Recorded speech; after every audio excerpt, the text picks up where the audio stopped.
अपनी आंखों के तारे से दूर हो जाओगे। अपने धर्म रक्षक पुत्र के वियोग में तरस तरस कर मरोगे तुम। मुझे आप नहीं, राम चाहिए, राम चाहिए।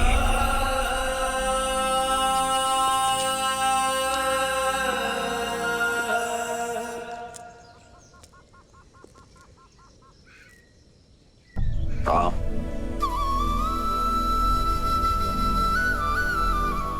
मैं आपसे नहीं पूछूंगा पिताश्री कि आपको क्या हुआ है, क्योंकि आपकी व्यथा मैं समझता हूं। ये जान के प्रसन्नता हुई कि तुम मेरी व्यथा समझते हो। किंतु ब्रह्मर्षि विश्वामित्र एक पिता से नहीं, एक राजा से सहायता मांगने आए थे पिताश्री। मत भूलो कि राजा होने के साथ साथ मैं एक पिता भी हूं।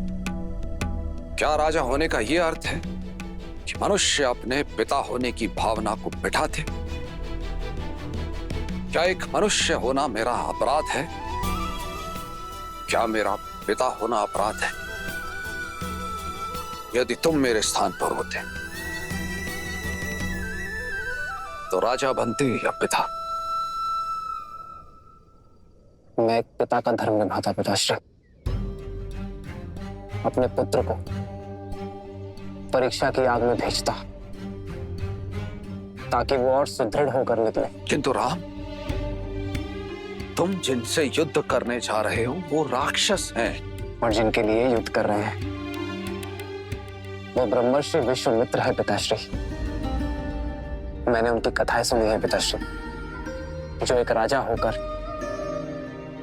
एक ब्रह्मर्षि बन सकने जैसा तप कर सके, जो किसी को स्व शरीर स्वर्ग भेजने का सामर्थ्य रखते हैं।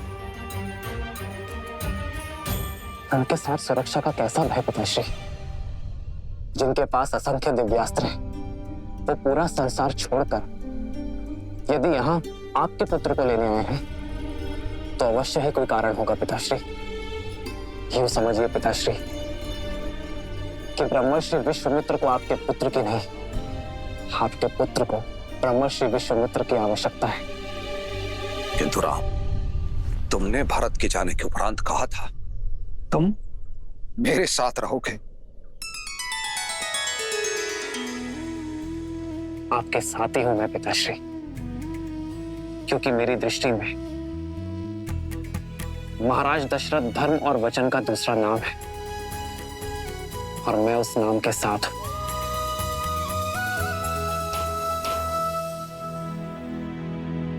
आप एक पुत्र क्यों चाहते थे पिताश्री? ताकि अयोध्या को उसका उत्तराधिकारी दे सकूं, अपने पूर्वजों को तर्पण अर्पित करने वाला दे सकूं। तो यदि आज आपने मुझे ब्रह्मर्षि विश्वामित्र के साथ जाने से रोका, रघुकुल का वचन तोड़ा, तो क्या मैं अयोध्या का राज्य संभालने योग्य कहलाऊंगा पिताश्री? अपने पूर्वजों का मान घटाने के बाद, संसार में उनकी श्रद्धा घटने के बाद,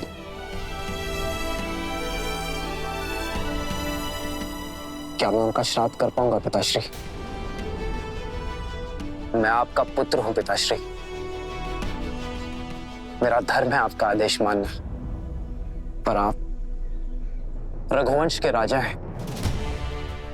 चयन की दुविधा आपकी होगी और आदेश भी आपका ही होगा कि क्या मैं ब्रह्मर्षि विश्वामित्र का सहायक बन के विदा दूंगा या यही अयोध्या का मान, रघुकुल की प्रतिष्ठा को खंडित होते देखूंगा।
लक्ष्मण कहाँ है माँ?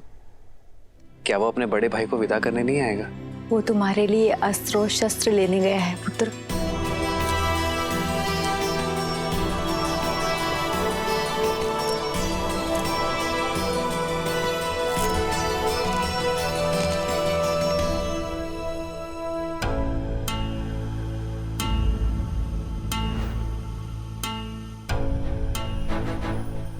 ये क्या है लक्ष्मण?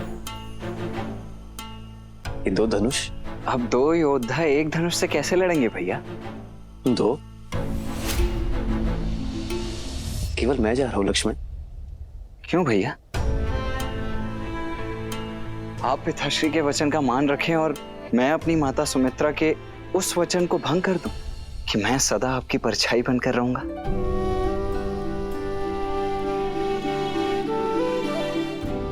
नहीं भैया, मैं तो सदा आपके साथ ही रहूंगा। लीजिए।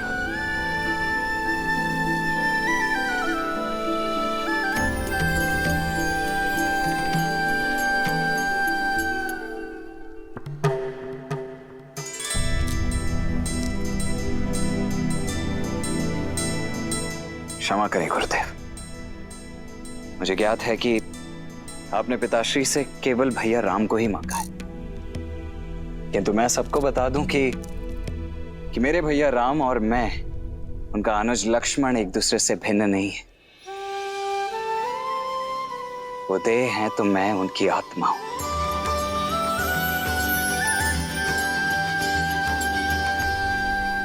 उद्दंडता के लिए क्षमा चाहता हूं, किंतु आत्मा के बिना देह आपके किसी काम की नहीं।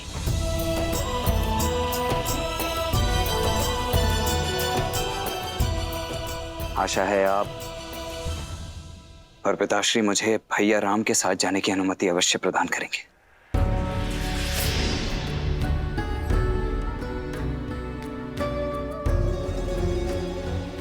देखकर ही प्रतीत होता है कि लक्ष्मण अपने बड़े भैया का कवच है। राम तो युद्ध के लिए मेरे साथ जा रहा है, परंतु उसका कवच उसके साथ जाएगा अथवा नहीं, ये निर्णय और ये चयन दोनों ही मात्र आपके होंगे।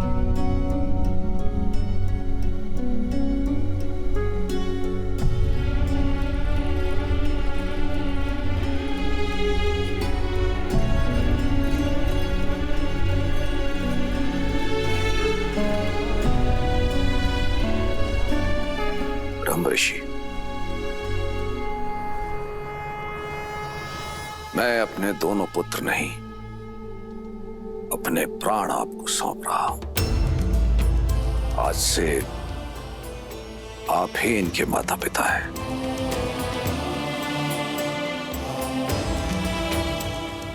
महाराज, आप अपने नेत्र मुझे दे रहे हैं। ये नेत्र अब जो मार्ग प्रशस्त करेंगे वो मात्र इनके लिए नहीं, अपितु सारे संसार का दृष्टिकोण बदल देगा।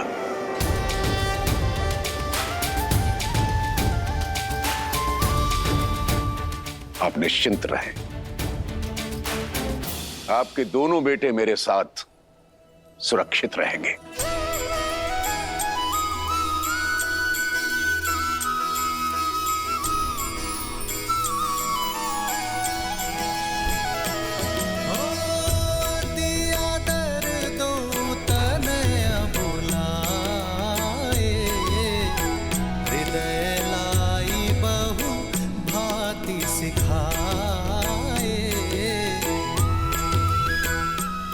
पिताश्री का ध्यान रखना मां।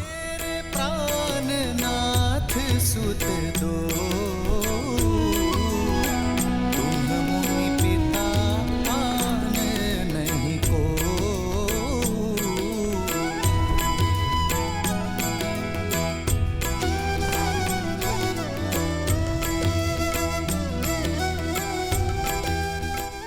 मैं लक्ष्मण का ध्यान रखूंगा सुमित्रा मां। जहां राम साथ हो वहां मुझे लक्ष्मण की चिंता क्यों रहेगी पुत्र? रघुकुल का मान बढ़ाना।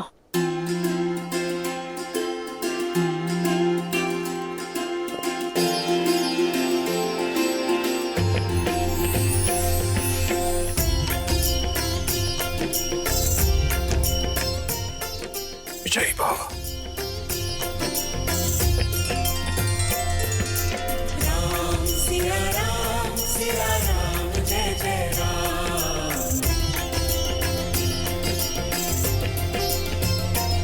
ओ मंगल भवन अमंगल हारी, द्रवहु सुदशरथ अजर बिहारी।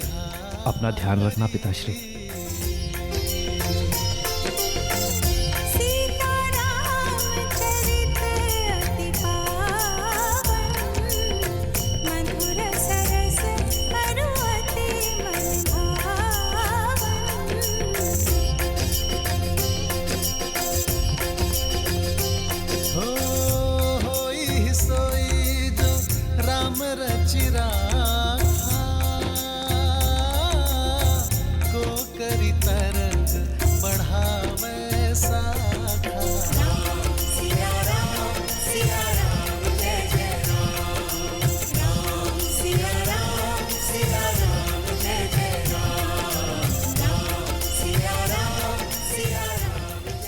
राम,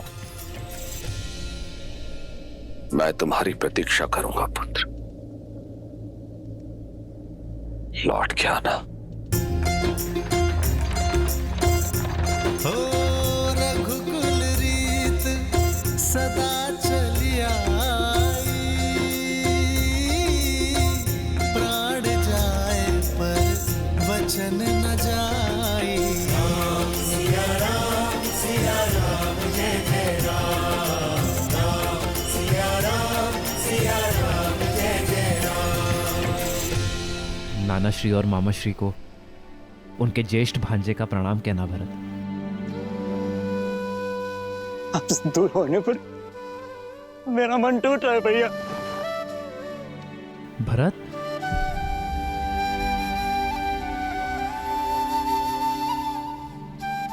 शांत हो जाओ भरत। भरत, मेरा मन गर्वित है भरत। मेरा छोटा भाई पहली बार को उत्तरदायित्व मेरे बिना उठाने जा रहा है। शत्रुघ्न, जी भैया, अपना और भरत का ध्यान रखना। प्रस्थान करो भरत। लक्ष्मण,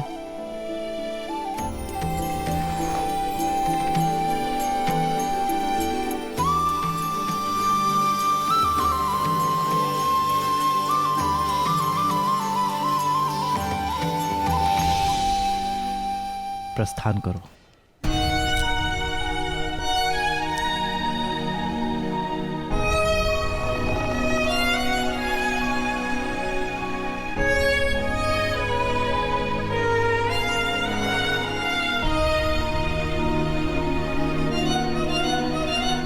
भैया, ऋषि विश्वामित्र के साथ जाने के लिए परिवार से विदा लेते समय तो आपने तनिक भर का भी विचार नहीं किया, किंतु भरत भैया और शत्रुघ्न से विदा लेते समय आपकी दृष्टि उनसे हट ही नहीं रही। कर्तव्य के पथ पर विदाई भी सुख देती है लक्ष्मण। अपने छोटे भाई को बड़ा होते देखने का आनंद तुम्हें भी लेना चाहिए। प्रसन्न हो जाओ, आज पहली बार तुम मेरे साथ चल रहे हो बिना भरत के।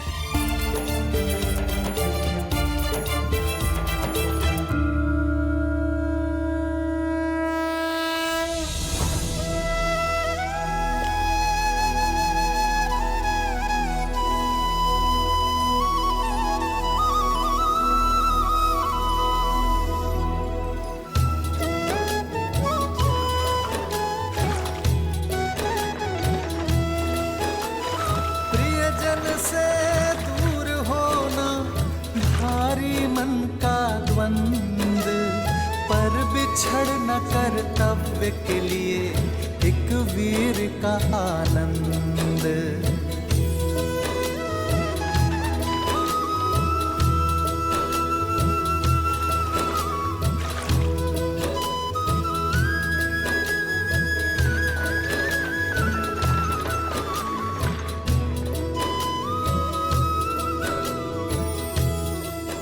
जीवन अचानक ऐसे मोड़ पर क्यों ले आता? वर्षों के उपरांत संतान की प्राप्ति हुई, किंतु उसके बाद 8 लंबे वर्षों तक मेरे पुत्र शिक्षा प्राप्ति हेतु मुझसे दूर चले गए। लौट के आए, कुछ ही क्षण उनके साथ बिताए और फिर से पुत्र वियोग एक बार फिर मेरे सामने उठ खड़ा हुआ है। भाई लग रहा है अचार कहीं श्रवण कुमार के पिता का श्राप अपने लक्ष्य की ओर तो नहीं बढ़ रहा। समस्या ये नहीं कि तुम्हारी मृत्यु श्राप से होगी, समस्या ये है कि तुम हर क्षण श्राप में जी रहे हो। क्यों भूल जाते हो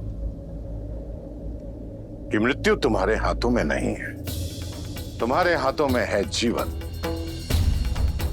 तो जितना समय है अपने पुत्रों के साथ बिताओ और जियो, ताकि अपने पुत्रों के साथ समय ना बिताने का खेद ना रह जाए। जीवन कब समाप्त होगा इस डर से जीना छोड़ नहीं देते हैं पुत्र।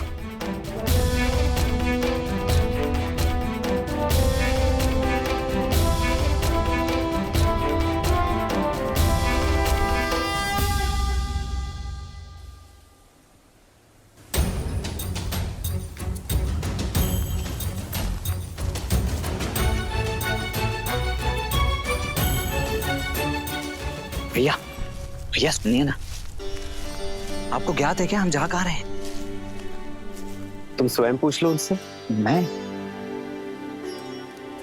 नहीं, ठीक है। थक गए क्या दशरथ नंदन?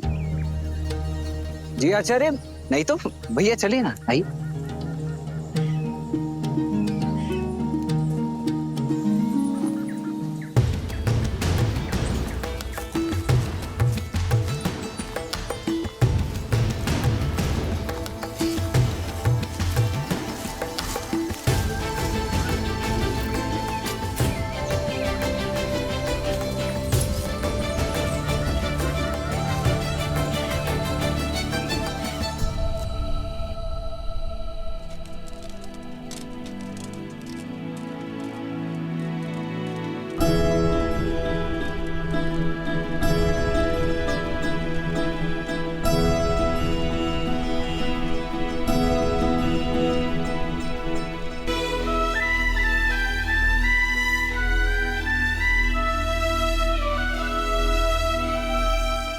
भैया पूरे दिन भर तो हम चलते रहते हैं और रात्रि को पहरा देने के लिए जागते रहते हैं। ना भोजन है ना जल है। ये गुरुदेव हमसे चाहते क्या है? कोई कारण अवश्य होगा लक्ष्मण। यदि कार्य सरल होता तो गुरुवर इतनी दूर चलकर अयोध्या नहीं आते।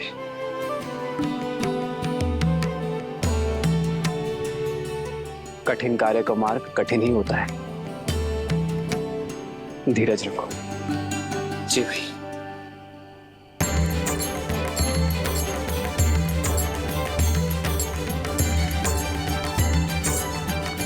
गुरुदेव, जलाशय।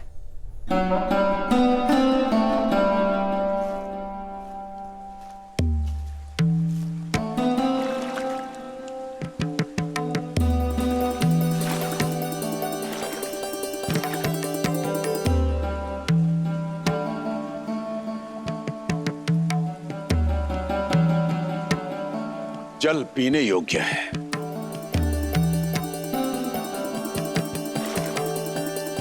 पी नहीं सकते।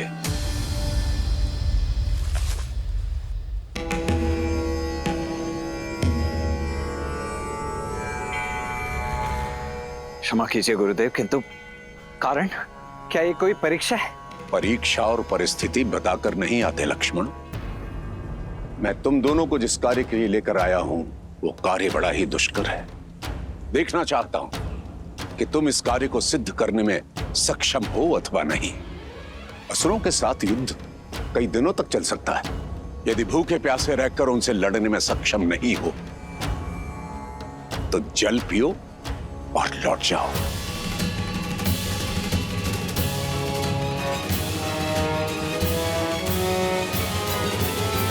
उनके शरीर को भूख लगती है तो वो चोरी करते हैं, छीनते हैं, लूटते हैं और अपने मन की भूख और तृष्णा को वे अपराध करके शांत करते हैं। इसका अर्थ समझते हो? समझा गुरुवर। यदि हम भी उनके जैसे ही दोषी हैं, तो हम उन पर विजय नहीं पा सकते। इसलिए हमें अपनी भूख और तृष्णा पर वश पाना होगा, यही ना? हम सज्ज है आचार्य। मेरा लक्ष्मण बहुत बली है, बहुत सहनशील है। आपका भाव नहीं समझ पाया, इसलिए दुष्टता कर बैठा। इसे क्षमा करे गुरुवर। जी गुरुदेव, मैं आपको आश्वासन देता हूं कि मैं भूख और प्यास दोनों सहन करने के लिए सज्ज हूं। शरीर की भूख को शारीरिक बल और परिश्रम से शांत किया जा सकता है लक्ष्मण, परंतु मन की तृष्णा को मिटाने के लिए मन में करुणा जागृत करनी होती है। अपनी इंद्रियों को वश में रखना पड़ता है। कर पाओगे?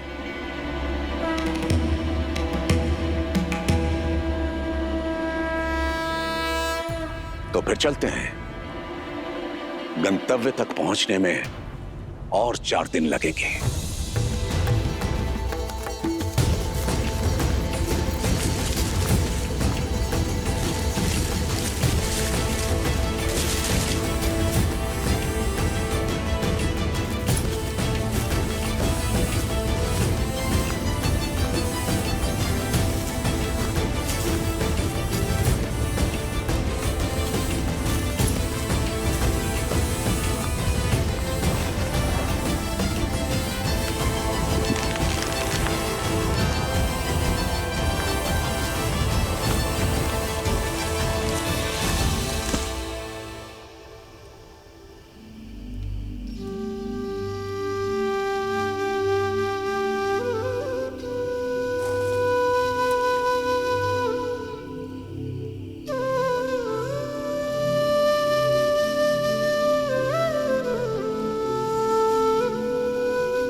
विश्वामित्र के साथ श्री राम और लक्ष्मण अपनी यात्रा पर आगे बढ़ रहे थे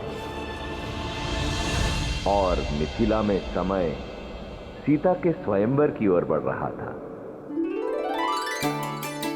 विश्वास नहीं होता, सीता दीदी के स्वयंवर के निमंत्रण पत्र जा रहे हैं। सोचा भी नहीं था ना, बचपन का साथ अचानक क्यों ही। सीता दीदी हमारे बिना रह लेंगी? माँ भी तो अपना मायका छोड़कर यहाँ रहती है ना, क्या वो प्रसन्न नहीं?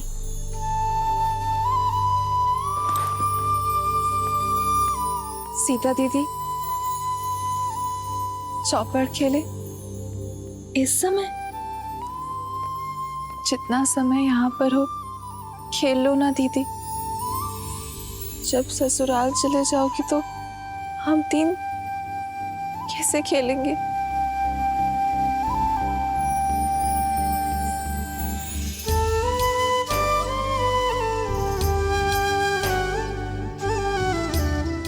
अरे चलो चौपड़ खेलते हैं। चलो। तुम इतना क्यों हंस रही हो? क्योंकि सीता दीदी कहीं नहीं जाने वाली। अब ज्येष्ठ पिताश्री ने नियम ही कुछ ऐसे रखे हैं। जिस शिव धनुष को सैकड़ों लोग मिलके केवल हिला पाते हैं, उसे कौन तो उठाएगा और कौन प्रत्यंचा चढ़ाएगा। तर्क तो उचित है, पर फिर सीता दीदी ने कैसे उठा लिया था? हाँ दीदी, बताओ ना, जब आपने शिव धनुष उठाया था तो क्या था आपके मन में? नहीं जानती, बस इतना स्मरण है कि मेरे मन में ना तो कोई भय था और ना कोई भार। केवल महादेव से प्रार्थना थी कि हमारी गेंद वापस लौटा दे। और महादेव तो भोलेनाथ है ना, यदि मन में आभार हो तो महादेव दुलार देंगे ही।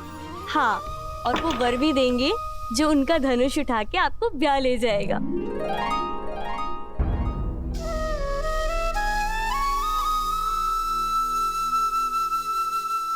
वैसे संपूर्ण भारत से राजकुमार आने वाले हैं, तो तुम तीनों भी सोच लो कि तुम्हें कैसा वर चाहिए। क्या पता मेरे साथ साथ तुम्हारी खोज की भी अंत हो जाए। कितना अच्छा होगा ना यदि ऐसा हो तो। जैसे हम चारों बहनें आजीवन यहाँ रही हैं, वैसे ही हम चारों का विवाह एक साथ हो, एक ही घर में। हाँ, तब तो हम प्रतिदिन चौपड़ खेलेंगे। हाँ, इससे उत्तम तो और कुछ हो ही नहीं सकता। लो, मैं तो सच में जीत गई। कितना शुभ संकेत है ना। यदि महादेव ने चाहा तो हम चारों बहनें आनंद से ऐसे ही एक ही घर में रहेंगी। कितना शुभ मन है ना सीता का। हर एक के मन में आशा जगा देती है। ऐसी गुणवान स्त्री को तो श्री राम ही मिलेंगे ना। यही तो भाग्य अपना खेल खेलता है देवी। ऐसा हो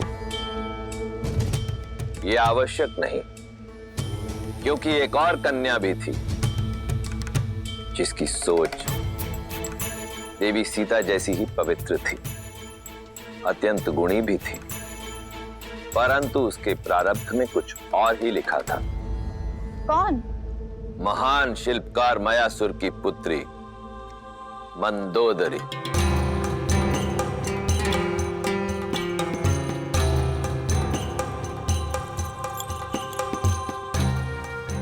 मयासुर ने अनेकों दिव्यास्त्रों का निर्माण किया था और फिर उन्होंने एक अत्यंत शक्तिशाली भाला बनाया।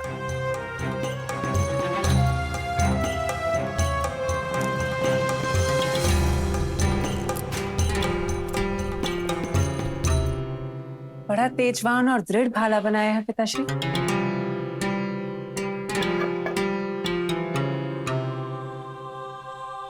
किसी विशेष के लिए बनाया है? हाँ पुत्री, ये संसार का सबसे शक्तिशाली भाला है, जिसका प्रहार इंद्र के वज्र को भी काट सकता है। और जानती हो किसके लिए बनाया है ये?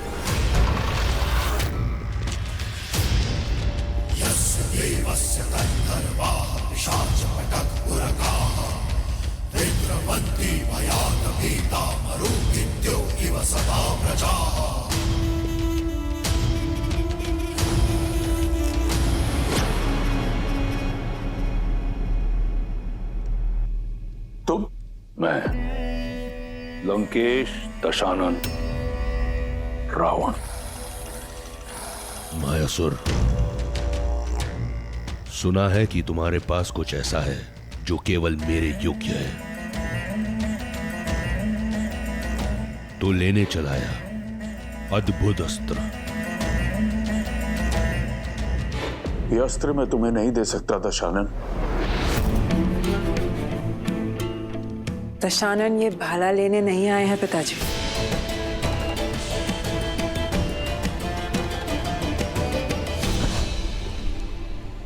अद्भुत। जैसा सुना वैसा पाया। आंखों में तेज, वाणी में दृढ़ता, रूप में ज्वाला और बुद्धि में पैनापन।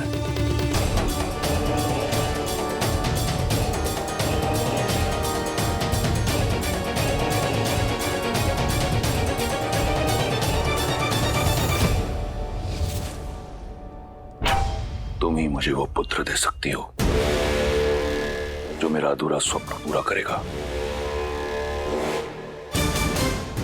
इंद्रासन पाने का। नहीं, मेरी पुत्री का हाथ मैं तुम जैसे आतताई के हाथ में नहीं दे सकता। वीर भोग्य वसुंधरा मायासुर, जिसके पास बल है उसी का आज उसी का कल है, और दशों दिशाओं में दशानन से अधिक बली कोई नहीं। एक वृक्ष शिल्पकार के कंठ पर भाला रखकर धमकाना, ये कहां का बल है दशानन?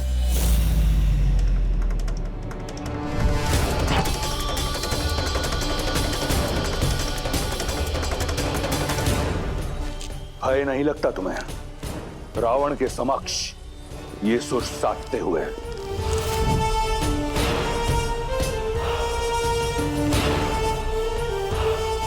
कदाचित तुमने मेरे बारे में सुना नहीं। सुना है ना कि आप दूसरों से उनकी संपत्ति छीन लेते हैं, विवशों से प्राण और स्त्रियों से उनका सम्मान छीन लेते हैं। सब सुना है मैंने। सावधान मंदोदरी। स्त्री की लाज भंग करने का पाप आप कई बार कर चुके हैं। आज स्त्री हत्या का पाप भी अपने सिर चढ़ा लीजिए। पुत्री,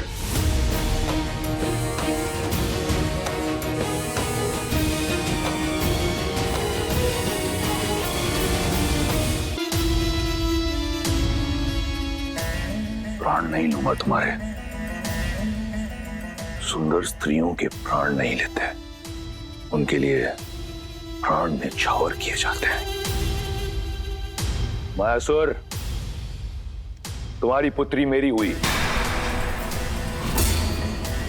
और ये भाला मैं भेंट स्वरूप स्वीकार करता हूं। शस्त्र छीना जा सकता है दशानन,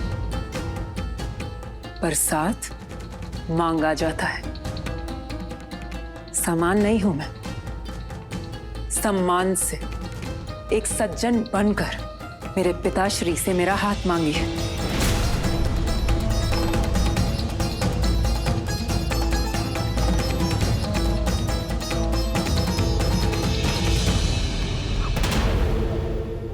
असुर महाशिल्पी मायासुर, मैं स्वर्ण लंका का स्वामी दशानन ये स्वीकार करता हूं कि मेरी लंका के स्वर्ण में इतनी चमक नहीं जितना आपकी पुत्री के तेज में है। आपकी पुत्री रक्ष महारानी बनने के योग्य है। मैं आपसे आपकी पुत्री मंदोदरी का हाथ मांगता हूं। क्या आपको और आपकी निर्भीक पुत्री को यह संबंध स्वीकार है? मैं अपना उत्तर अपने पिताश्री को बताऊंगी, एकांत में।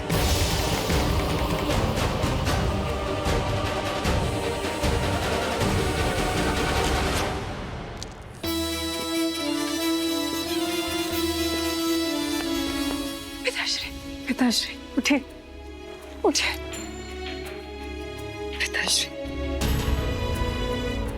पुत्री, तुम ऐसा नहीं कर सकती। दशानन है वो पिताश्री, वो चाहे तो सब कुछ नष्ट कर कर हमें बलपूर्वक यहाँ से ले जा सकते हैं। इससे अच्छा होगा कि हम सम्मान के साथ जाएं। अपने पिता की रक्षा के लिए तुम अपने जीवन का मार्ग एक पापी के साथ चुनोगी? कैसी आपदा है? नहीं पिताश्री, ये आपदा नहीं, अवसर है। किसी को कीचड़ से निकालने के लिए उसका हाथ थामना पड़ता है। असुरों का सुर साधने के लिए ये त्याग मुझे करना होगा। रावण को मार्ग पर लाना असंभव है। जानती हूँ, मैं वर्तमान तो बदल नहीं सकती पिताश्री, पर भविष्य तो संवार सकती हूँ। दशानन की संतान को, असुरों की आने वाली पीढ़ी को मार्ग तो दिखा सकती हूँ। असुरों की आने वाली पीढ़ी धर्म पर चले, इतना प्रयास कर सकती हूँ पिताश्री। मुझे आज्ञा दीजिए पिताश्री।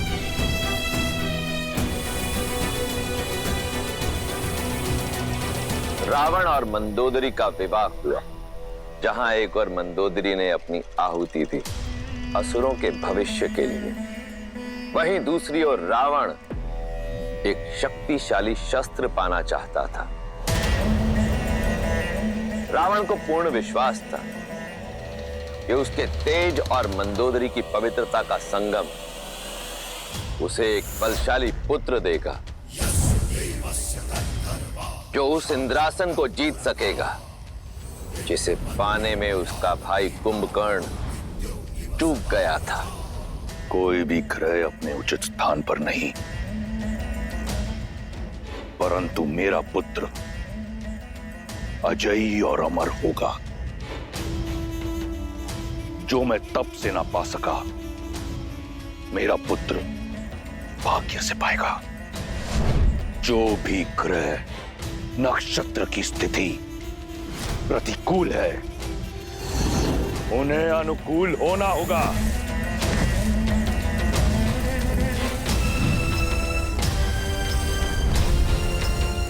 यही है लंकेश का आदेश।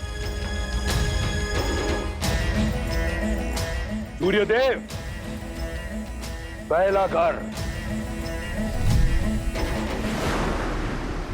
चंद्रदेव दूसरा घर,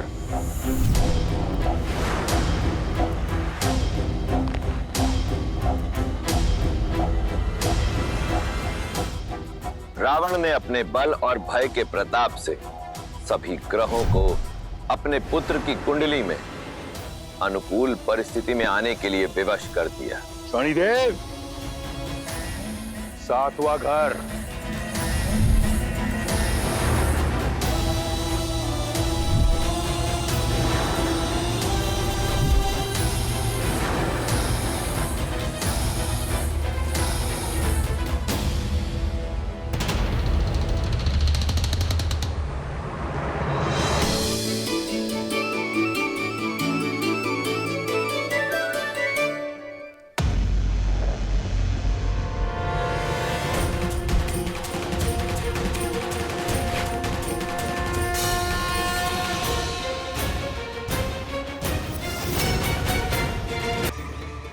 आठवें घर में चले गए तुम।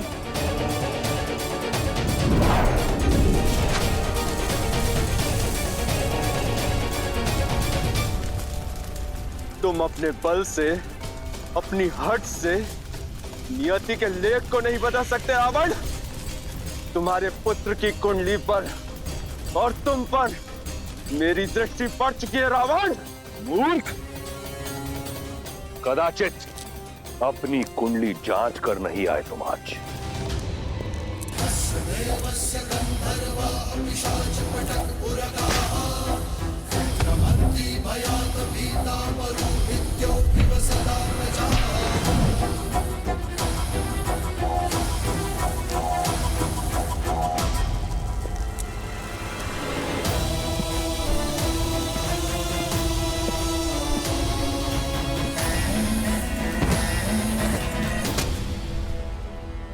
आज से तुम यही मेरे चरणों में रहोगे, जहां सदैव तुम्हारी दृष्टि नीची रहेगी, ताकि दृष्टि उठाकर ना तुम लंका देख सको और ना लंकापति का पुत्र।